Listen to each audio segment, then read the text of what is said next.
economists, they generally argue that there are always limits to economic pressures which a country in the international arena can exert on other states.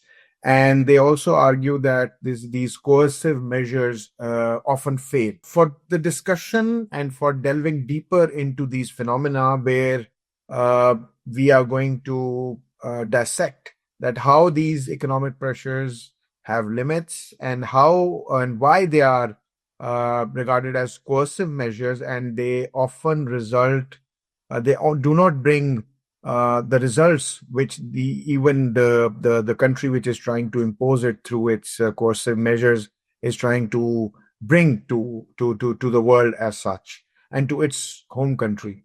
So for today's discussion, I have invited Heather. Heather, how are you? I'm good. Thank you, Doctor. How are you? Right. So Heather, you recently wrote an article in the Friday Times also on the same topic. I'm not going to ask you to summarize that article for the viewers, but I'm going to start with a very basic question.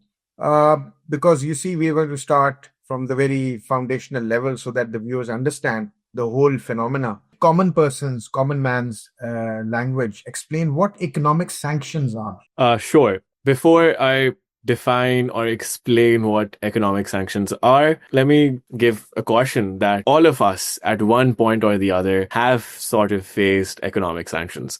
How economic sanctions we faced growing up when we were kids, when we were young, I'm sure at one point our father or our mother told us that, hey, if you don't do your homework on time, you will not get that extra pocket money. Hey, not if not going to the school tomorrow, you will not get this for dinner tonight. So every one of us have at one point or the other faced one form or the other of economic sanctions. What are economic sanctions?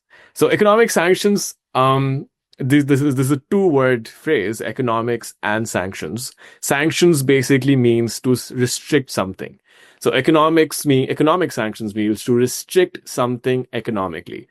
Now, in terms of international relations, this concept applies to basically economic sanctions are restrictions imposed by one country, an international body, or perhaps a group of countries on one particular country, an international organization, or an individual.